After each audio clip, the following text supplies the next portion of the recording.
cared. Because it was quality entertainment. Everyone put on a fucking hell of a show. We got to see Joey Ryan, so we didn't give a fuck. And we also got to see Chris Hero. We did get to see Chris Hero. He's wonderful, and we love him. We also got to see him fucking ass dive into fucking chairs, so that was funny. Yeah. We also almost died via Kevin Steen. Yeah, I was going to ask if that was the same show. It was. Yeah, it was. But, like, to sit there and complain over, like, one or two people, like, that would have been like us being like, oh, we're not going because we wanted to see Tyler Black and now he's not going to be there. Or, oh, we wanted to see Mike Quackenbush and he's not going to be there, so all of the other talent on the roster is not worth it. I was really bummed when they announced that Quackenbush wasn't going to be there because I really wanted to see him. Too. But I understood. You know, shit happens. Yeah, and, you know, also we kind of have this grip on the whole card subject to change thing. Kind of it's right there in plain English. I mean, I guess we can fucking read. We got past, like, 4th grade. I guess we can do this. And nobody bitched about it, so we got treated for it. And we also got to see Cabana, so how you doing? Yeah, and it was a lot of fun, but we got to see people we probably wouldn't have gotten to see if they hadn't been injured. So it's the same thing with WWE. If somebody's injured, they have to fucking make it up somewhere, and they do. Whether you like it or not, they still make up for it. So to sit there and cry to your local fucking news station, who probably, let me assure you, there's a 99.977765555% chance, just so you know that this is really, really, like, a thing. I guarantee you that your local news station gives exactly 0 fucks about your fucking wrestling fanism, and they're probably laughing at you just as much as everybody else doing a podcast, just as much as everyone else doing a fucking any sort of, like, dirt sheet. Here's the real truth.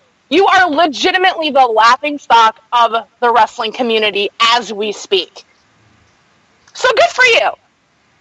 This is literally coming from a community that has to deal with Roman Reigns. You're getting laughed at more than Roman Reigns. So, dude, seriously. I would rather watch a Roman Reigns promo than hear this jockstrap's name one more time. Ooh, slow down there. but for real, like, you are legitimately the laughingstock of this fucking community. And that is not saying much, especially considering that you've outed yourself as a Reigns fan and a Cena fan. You are a fucking pinata, my friend. And Thank you. That concludes our Stupid Idiot segment. On that note, Sean Brown, stupid idiot, avid wrestling fan, color. God damn it. God damn it. You know, and the sad truth about this is I could literally rant about this for the rest of the night, because, like, it's so common to see people this entitled. It's like, you are legitimately not that important. You are one of, like, a billion. You're not. Mm-mm. Oh my god. Hold on a second. I'm, like, dealing with my cat going spaz. I think he got worked up too. Oh my god. He's on the second shelf, and he is, like, going full fucking moron. Like, he's, like, doing that, like, I'm tripping on LSD shit. Hell yeah. I thought we talked about this, Max. Well, Max just failed the business wellness exam. Like, that's exactly what just happened. God damn it, Max. Now I'm going to have to send back all of your business suits from Malaysia. Because you're going to be suspended for certain things. Max just had to fight in UFC, didn't he? He was UFC 200, and he failed the wellness test. And now it's a huge internet thing, and his business is going to suffer, at least temporarily. So with that segue, let's talk about doping. Don't do it, kids. We've talked about a lot of drugs in the past few weeks. Well, and none of which have been done by us. None of which have been taken by us, which is kind of shocking. Yeah. Right? Let us divulge. So obviously the whole thing with Roman Reigns and the wellness exam and all of that is a huge joke that we have been like plowing through week after week after week Because it since never it happened. gets old. No, it really doesn't, and that's the sad part. But in light of the UFC appearance that Suplex fucking City was on, the United States Anti-Doping Agency has informed Brock Lesnar of a potential doping violation stemming from an out-of-competition drug test administered on June 28th. He returned to the Octagon on July 9th, defeating Mark Hunt via decision at UFC 200. And I think he actually responded to this. I don't really care. But, Knowing Brock, he probably just said, "What are you going to do, suspend me?" Oh, excuse me. No. Lesnar told the Associated Press in a statement, quote, "We will get to the bottom of this," end quote. So official. I swear I did not know I had them illegal substances in myself. Did he say what it was? Like, did anyone say what it was? Was it fat burners again? Like, I don't think so, but I'm pretty sure. I don't think it's been, Illegal man meat, I don't know. oh, gross. fucking here comes the gains. Like, shit. Dude, when you're already the size of a fucking outhouse, you don't need... This dude's a human fucking tractor, and he wants to get bigger? Like, fuck me. Fucking farm boys. He's gonna have to have a fucking handsaw with him when he goes through doors so they can, like, cut out the fucking shape of his ginormous fucking muscles. Fucking ew. Let's see. Under the UFC anti-doping program, which is administered by the USADA and went into effect in July 2015, results management and such, blah, blah, blah, due to the fact Lesnar's fight took place in Las Vegas. No, who fucking cares? Everyone's high in Las Vegas. Basically, though, long story short, because of this violation, per rules of, like, New York State, he might not even be able to be a part of SummerSlam. Oh. Yeah. See, I didn't get that far. That's kind of hilarious. Because I know that they were actually talking about this, somewhat, like, when they announced that Brock was supposed to be going into, this next fight at UFC that he just did. They were saying something about if he's not fit to compete in SummerSlam, like if he gets really brutally hurt in that match, then he's not going to be able to go to SummerSlam per rules because of New York. And because he had this violation, it might happen that he will not go to SummerSlam, and then Vince is going to have to scramble to fill that spot.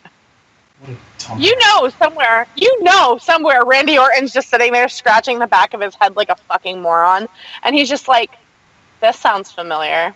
Yeah, I feel these all the time, and I'm still here. I don't Maybe it helps that I'm the Viper.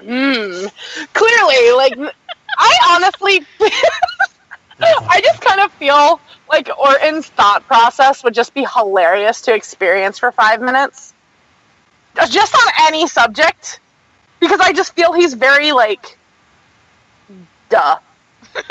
I feel like the inside of his head is a lot of, like if you look in his head, you'll see one of those pictures in parentheses, and it just says caveman grunting. Honestly, I feel like Lesnar's the same way, though. Yeah. Or, no, there's one meme There's one meme out there that I can't fucking... I think it was like, it's Lesnar, and he's got like this derpy look on his face. I mean, one of the many derpy looks that he gets. And it's like, thinks about piss. I have it. It's on my phone, and it's my favorite thing to retrieve. Yeah, so that meme is literally how I will forever see Brock Lesnar.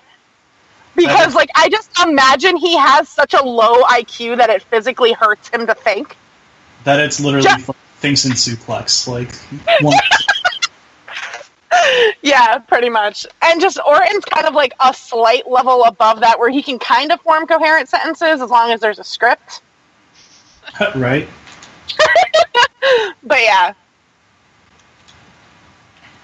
Yeah, there was one time I was watching Raw and Orton was cutting a promo and he's talking really, really slow and I was like, oh, he's not good with the words.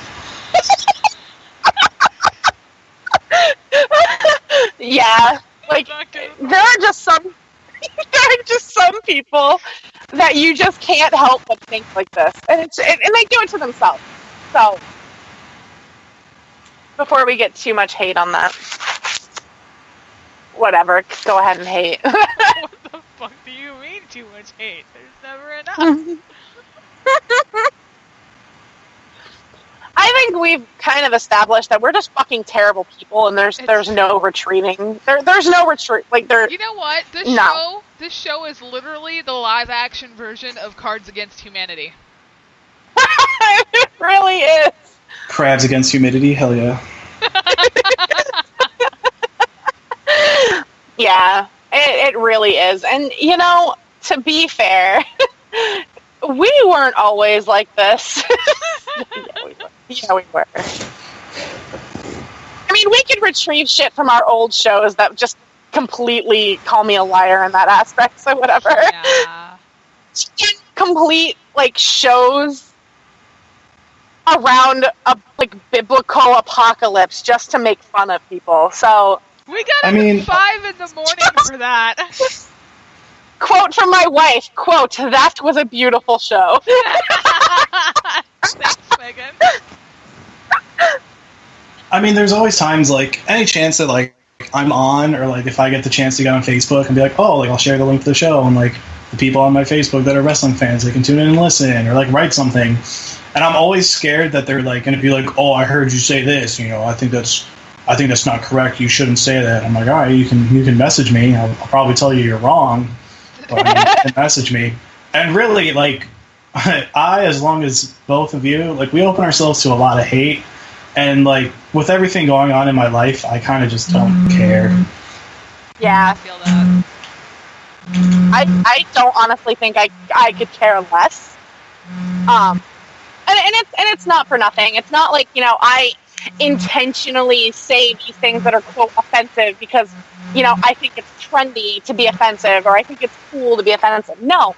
Everything on this show, you need to understand, is completely 100% organic opinion. Yeah. And it's like, you know, not everybody's going to agree with the way we feel. Not everyone's going to agree with the things we say. You know, we're not politically correct. We have never fucking said we were. We curse, we drink booze, and we rip shit on everyone.